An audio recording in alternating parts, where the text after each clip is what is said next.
Hi everybody and welcome to Module 5. I want to go over the checklist ever so quickly, if that's possible for me.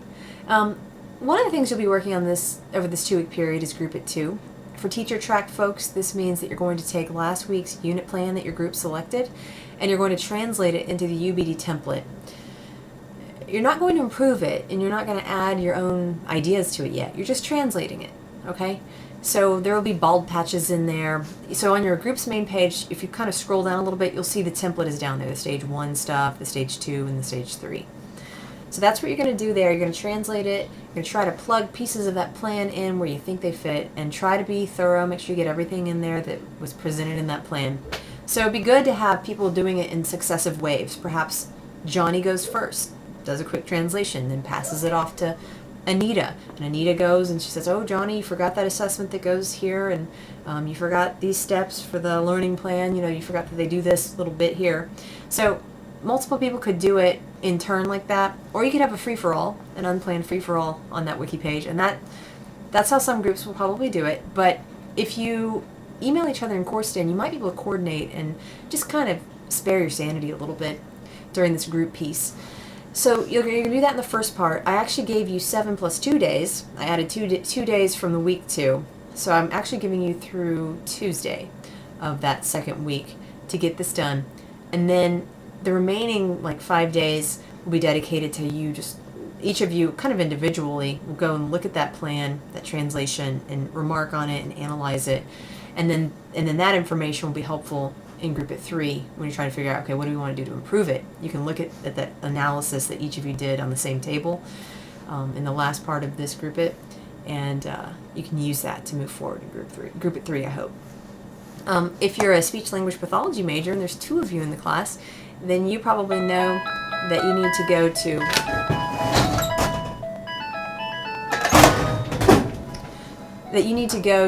the discussion board. Group It's 2 and 3 for SLP majors. There's information about the interview that I want you to conduct with a practicing SLP.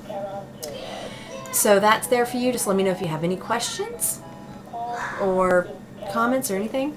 Then there's the Assistive Technology assignment, which is a challenging assignment for me to give, and I just have to confess, as sort of the designer and creator of this assignment, the question is, what do future teachers, and a lot of you are practicing teachers, and some of you are maybe want to be counselors, and some of you, I think there might even be a few folks that may be administrators, or you're going to be. Anyway, you're all on a journey, and you're all at different spots. So most of you are future teachers, some of you are practicing teachers. So the question is, what do you need to know about assistive technology? I try to just give you an overview of it. I try to introduce you to some basic terms and ideas and legislation related to assistive technology. So you kind of watch some material, read some stuff, answer some questions. That's the first part, where you just kind of go through this kind of WebQuest type wiki that I've set up.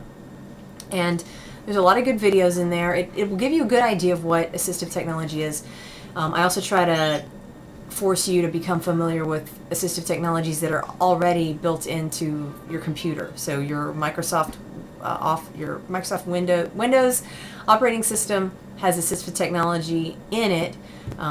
For example, it has tools that will, if you turn them on, you can have the computer read to you. So it's text to speech. It has text to speech features. There's lots of other features that it has to help people. And it could be that some of the tools that just come right in your Apple computer or your Windows computer would be really useful in your classroom. So you want to think about that as you go through the assistive technology thing. Just keep in mind that I'm just trying to expose you to the broad ideas about assistive technology. There's a lot of potential in there for specialization.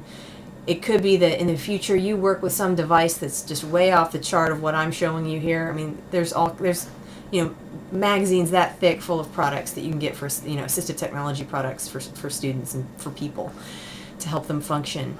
So it's an important area of technology. It may or may not be that you use it in your future classroom, but it's important that you know about it, just in case there's a way in which you could use technology to help certain students just to function. So that's what you do. You kind of work through a web quest. You answer some questions. You post that paper on, I call it a paper, but it's a digital paper on your wiki page, and then you make a glog. 1 second, okay? I'll be out in just a few minutes. And then you make a glog, and that's a digital poster. And basically you just kind of display some information that you've gathered and you organize it, and it's a really cool tool. But if you're sick of blogs, you already know about them, you want to learn about something different, let me know. You also have the option to use a Prezi. I would accept a VoiceThread if you've never used that tool. That's really one of my favorites. I need to start forcing y'all to use that in this class, but it's super easy to use. If there's some other Web 2.0 tool that you want to use to present this information, let me know. Other thing I want to say, if there's something more specific you want to present on related to assistive technology, if you want to go deeper, if you want to go off on some tangent about some tool, there's that potential as well. So the assistive technology projects tends to be a general overview type thing, and then you do kind of a general overview glog for me. But I'm saying that if you want to specialize on that glog in some other way, or if you want to do a different tool besides a glog, that's fine too. Just let me know and we'll talk about it.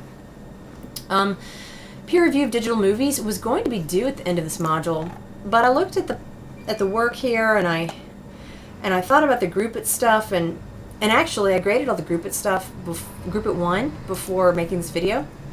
I suspected that I was going to see chaos on the group it 1 pages, but really I didn't. I mean, the groups, you all did really well in that. So I'm less worried about this module. I could have made the peer review of digital movies due after all. I think you could have hacked it with the assistive technology, the group at work. But you know what? It's something that gives you more flexibility. If you decide you want to do your digital movie peer review after Thanksgiving, for example, you have that power. I'm now making it due at the end of Module 6. So that's there for you to help you.